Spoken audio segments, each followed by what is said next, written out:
ভালো আছি যতদিন, গুরুত্ব দাও ঠিক ততদিন। এ বাড়া দাঁড়া একটু, তা বলছি তুই ভালো আছিস কোন দিক থেকে, চেহারা না চরিত্র? খারাপ হবো যদি? খারাপ হবে মানে বুঝতে পারছো তোমরা? আগে দু পায়ের মাঝখানে নিত, এখন মুখেও নেবে, আবার তার সাথে ডিসকাউন্ট। গালাগালি দিলে উল্টা জবাব দেবো সেই। তোমরা একে যত বড় গালাগালি দাও তো দেখি, বলছে না মানে উল্টো করে দেবো, মানে আগে সামনে থেকে দিত, এখন উল্টো করে পিছন দিক দিয়ে দেবে।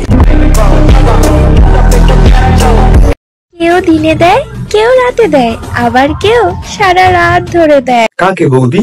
তোমাকে? এই যে বন্ধুরা, তোমাদের জন্য আজকে একটা প্রশ্নটা হলো বৌদিকে দাদা কতবার দেয়, না মানে ভিডিও করতে? আমার বাচ্চাকে আমার শাশুড়ি সামলাবে, আর শাশুড়ির বাচ্চাকে আমি সামলাবো। শাশুড়ির বাচ্চাটা ঘুম থেকে উঠে কাঁদছে নাকি যে জড়িয়ে ধরে আদর করছো? So hey guys, it's Somnath. সুন্দর একটা ভিডিওতে তোমাদের সবাইকে সুস্বাগতম। সো বেসিক্যালি আজকে ভিডিওটা কি নিয়ে হতে চলেছে তোমরা থাম্বনেল, ট্রেলার, টাইটেল সবকিছু দেখে তো বুঝেই গেছো। সো বেসিক্যালি আজকে হতে চলেছে এক বৌদির এক রসের কাহিনীর প্রশ্নকে নিয়ে। বলো কি তুমি সত্যি বলছো? সো বৌদির কিছু প্রশ্ন দেখবো, আর একটু বৌদির প্রশ্নের সাথে একটু বিচুটি পাতা দিয়ে বৌদিকে বেটে দেওয়ার চেষ্টা করবো। চলো বেশি না উঠে ভিডিও শুরু করি। Let's get start. এইটা টিপেছো কোনোদিন? এটা টিপতে কার কার ভালো লাগে? এটা চুষেছো কোনোদিন? এটা চুষতে কার কার ভালো লাগে? চলো পরীক্ষার হলে কিছু প্রশ্নের উত্তর না দিতে পারলেও কোনো সমস্যা নেই, কিন্তু আজকে বৌদির প্রশ্নের উত্তর দিয়েই ছাড়বো।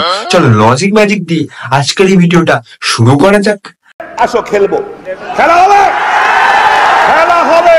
মাল বেরিয়ে যাবে এটা জানার পরেও চুষতে থাকার নামই হচ্ছে ভালোবাসা। আর সেই ভালোবাসাটা তোমার মুখেই পড়বে। আমার এই কথাটা শুধুমাত্র ছেলেদের জন্য। মেয়েদের পিছনে ছুটে ভালোবাসার ভিক্ষে চাওয়ার জন্য কিন্তু তোমার বাবা আর মা তোমাকে জন্ম দেয়নি।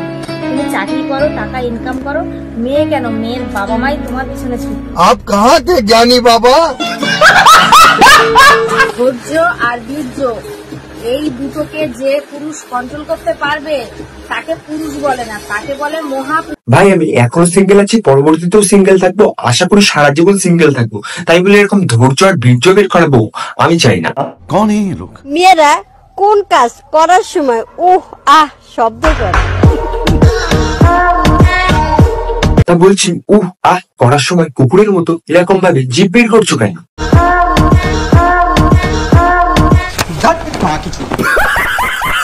তো আজ পর্যন্ত আমি কখনো এমন হর্নি বৌদি দেখিনি। যৌবন উত্তেজনা উতলে পড়লে এমনই হয়তো করে।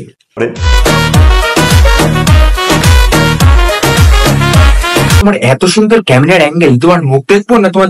এই যে ছেলেদেরকে বলছি, গরুর দুধ দিয়ে কিন্তু টক দই হয়, সেটা সবাই জানে। তাই আমি এখন টক দই খাচ্ছি। পারলে বেশি বেশি করে গরমে আমার মতো টক দই খাও। বৌদিদেরটা খাওয়ার কোনো একদম চিন্তা ভাবনা করো না, কারণ বৌদির টক দই তো সব ইনস্টাগ্রামে বেরিয়ে যায়, তোমাদের আর কি খাওয়াবে? না নাইটি পরেও শান্তি নেই, ঠিক আছে? শান্তি একমাত্র আমাদের ছোটবেলায়। কেন বলো তো? জামা প্যান্ট খুলে ঘুরতে। তারপর থেকে এখনো সেই জামা খুলেই যায়। ওইসব ভালোবাসা টালোবাসা বলতে না কিছুই না, শুধু মোতার জায়গায় গোতা মারার ধান্দা। সে ঠিক আছে, সে বুঝলাম, কিন্তু এই যে যৌবন উত্তেজনা দেখো জামা খুলে বেরিয়ে যাচ্ছে। মনের গভীরতা তো সবাই মাপে, কিন্তু আমি বলো অন্য কিছু মাপবো তোমার, মানে উচ্চতা, কতটা উচ্চতা। নাও নাও, এই দেখো হা করেছে, চলো ওর মুখে ঢুকিয়ে দিই একটু উচ্চতা মাপার জন্য। দেখো সব মেয়েরাই কিন্তু বলে যে পিছন থেকে না সামনের থেকে বেশি ভালো লাগে, তাই তো?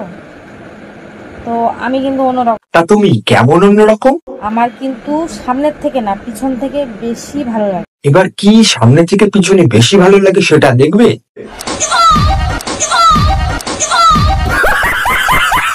তোমরা সবাই শুধু একটাই প্রশ্ন করো, দাদা তুই সিঙ্গেল কেন? দাদা তুমি সিঙ্গেল কেন? না মানে বিয়ের পরে যদি বউ যদি ইনস্টাগ্রামে এসে শুধু বেঁকে শুধু ও করে, তাহলে আমার জীবন আমার গাধার গাড়ি। ছোট হোক বা বড়, এতে কোনো সমস্যা নেই। বিষয়টা কিন্তু খুব চিন্তার। যারা ছোটবেলায় বেলুন ফুলিয়ে খেলতো, তারা এখন বড় হয়ে বেলুন লাগিয়ে খেলে। বৌদি বেলুন লাগানোর কথা বলে এত যে মজা পেয়েছে যে হাসি ধরে রাখতে পারছে না। না বৌদি, ওই বেলুন তো গড়তেই যাবে।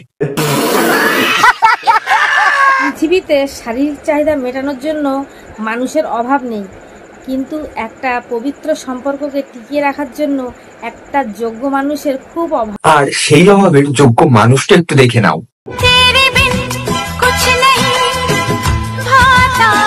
আর এই যে সেই যোগ্য মানুষ, যার যোগ্যতা নেই বলে বৌদি সোশ্যাল মিডিয়ায় এসে যোগ্যতা দেখাচ্ছে, আর তার যোগ্যতা দেখে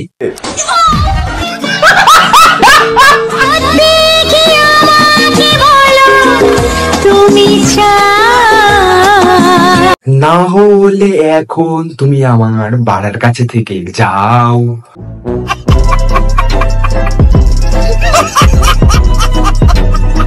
আমার কিছু ফ্রেন্ড আমাকে আর আমার বরকে দেখে বলছে যে আমার বর নাকি আমার সাথে পারে না। মানে কি পারার কথা বলছো তোমরা? আরে বৌদি, তুমি তো সন্ন্যাসী, তোমার সাথে তোমার ফ্রেন্ডটা ভিডিও করতে পারে না সেটাই বলছে, না হলে তারা কেন বলবে যে তোমার বরের সাথে তুমি লাগাও? তোমাকে যদি প্রপোজ করি তাহলে কি উত্তর দেবে? অ্যাকসেপ্ট করবে না রিজেক্ট করবে? তোমাকে যদি কেউ প্রপোজ করে তাহলে তুমি কি করবে? চেটে দেবে না চুষে দেবে? ও চুষে দেবে, তাই না? আচ্ছা, বৌদির ফ্রেন্ডটা বলেই দিয়েছে যে সে পারে না, বৌদির বর পারে না, সো তার জন্যই মনে হয় যে সে ললিপপ না চুষে চকলেট চুষে এখানে এসে। বলছি চকলেট চিবিয়ে খেতে ভালো লাগে, চুষে খেতে, নাকি চেটে চেটে খেতে ভালো লাগে? আমাদের না কোনো কিছুই ভালো লাগে না, তোমার কেমন কি ভালো লাগে, কেমন ভাবে খেতে ভালো লাগে সেটা একটু বলো দেখি। ডার্ক চকলেট ওইগুলোকে মানে চেটে চেটে খেতে হেভি লাগে। তাহলে আমি ভাবছি আমার ওখানে একটু ডার্ক চকলেট লাগিয়ে দিই, তুমি চেটে চেটে খেও। আজকের ওয়েদারটা কেমন বলো তো? একদম রোমান্টিক ওয়েদার, তাই তো? আজকের এই ওয়েদারে পাশের বাড়িতে জোরে জোরে যদি গান চলে রাত্রিবেলা, তাহলে কিন্তু ভেবো না যে ওরা গান শুনছে। কেউ একদম ভাববে না যে ওরা গান শুনছে, ওরা তো এইসব করছে। এমন কোন খেলা মেয়েরা ছেলেদেরটা খায় আর ছেলেরা মেয়েদেরটা? আচ্ছা, এইসব প্রশ্ন শুনে তোমাদের কি কনসেপ্ট মনে পড়ছে? এই বৌদির প্রশ্নের কনসেপ্ট, আমার তো সবই এই কনসেপ্ট ধরা পড়ছে। আচ্ছা, কোন জিনিস ধরলেই টিপতে মন চায়? টিপতে ইচ্ছা করে না মানে তোমার শুধু এই যে বন্ধুরা, আমার কিন্তু কলা খেতে হেভি লাগে জানো। তাহলে হা করো, তোমার মুখে একটু ঢুকিয়ে দিই, তুমি চুষে চুষে খেও। কিছু কিছু ছেলে আছে 10 মিনিট করলেই হয়ে যায়, আর কিছু মেয়ে আছে একটুতে হয় না, করতেই থাকে করতেই। তুই যে একটা মেয়ে, এটা দেখেও কেমন একটা লাগে, এরকম দেউড়ি কেন রে তুই? এই দেখুন, আমি ওপেন ভাবে সবকিছু কথা বলি, তো এই জন্য আপনারা আমাকে সবাই খারাপ ভাবে। না, তুমি ওপেন কথা বলো মানে তুমি খুব ভালো বোনের মানুষ, তোমার মুখ দিয়ে কোনো খারাপ কথা বেরোতেই পারে না, তোমার মুখ তো পলিও চোষা মুখ। বৌদি মনে হয় রাত্রিবেলা পর্ন দেখে এসে সকালবেলা ইউটিউবে এইসব ভিডিও শুট করতে থাকে, তার জন্যই এমন অবস্থা। বর্তমানে কিসের অভাব? টাকা, সময়, নাকি একটা ঝাঁকানাকা বউ? ঝাঁকানাকা বৌদির দরকার কিনা সেটা আমি ঠিক বলতে পারবো না, কিন্তু তোমার মতো একজনের খুব দরকার, কারণ তোমার মতো একজনের কাছে গিয়েই তো বলবে আমি লাগাবো। এখানে কি কোনো সিঙ্গেল ছেলে আছে যে আমার বয়ফ্রেন্ড হবে? বিয়ের পরে আবার তোমার বয়ফ্রেন্ড না তোমার গার্লফ্রেন্ড হবে? সেই সব সিঙ্গেল ছেলেরা ভালোবাসার পরে বৌদির জন্য কি নিয়ে যেতে হবে সেটা আবার বৌদিই আমাদেরকে বলে দিচ্ছে। এই যে ছেলেরা, শুধু ভালোবাসা ভালোবাসা আর ভালোবাসা। এই ভালোবাসা যদি টিকিয়ে রাখতে চাও তাহলে চকলেট না নিয়ে গিয়ে চকলেট ফ্লেভার নিয়ে। না না বৌদি, দুটোই নিয়ে যাবো, চকলেটটা চুষবে আর চকলেট ফ্লেভারটা ঢুকবে। সো গাইস, জানি হোক এই পাপড়ি হাওড়াদার নামে এই মানে বৌদিটা মানে কি বলবো, একটা অশ্লীল কথাবার্তা বলে একটা মজার প্রশ্ন করতে আমিও ভাবলাম চলো একটু আমিও একে একটু লজিক ম্যাজিক দিয়ে মজার প্রশ্নের উত্তর দিয়ে দিই, এত সুন্দর প্রশ্ন আমিও একটু উত্তর দিয়ে খেলা খেলি। চলো যাই হোক, তোমাদের ভিডিওটা কেমন লেগেছে সেটা অবশ্যই কমেন্ট সেকশনে জানিও, আর এরকম বৌদির যদি রোজ চাও সো আমার কমেন্ট সেকশনে জানাতে ভুলো না, তোমাদের রিকোয়েস্টে আনবো। সো বেসিক্যালি তোমরা চ্যানেলটাকে অবশ্যই সাবস্ক্রাইব করে তাড়াতাড়ি 10K করে দাও, কারণ আরো সামনের দিকে আমাকে এগোতে হবে। সো বেসিক্যালি তোমাদের ভিডিওটা কেমন লেগেছে সেটা কমেন্ট সেকশনে জানাতে ভুলো না, আর অবশ্যই সাবস্ক্রাইবটা মাস্ট ভাই, লাল বাটন পাশে হচ্ছে একটু টিপে দাও, অন্য কিছু টিপতে পারলে তো ভালো টিপতে পারো। যাই হোক, তোমাদের সাথে দেখা হচ্ছে কাল দুপুর 2 বা 2:30টার সময়, ততক্ষণ নিজের খেয়াল রাখো, সুস্থ থাকো, ভাইয়ের ভিডিও দেখতে থাকো। Tata guys.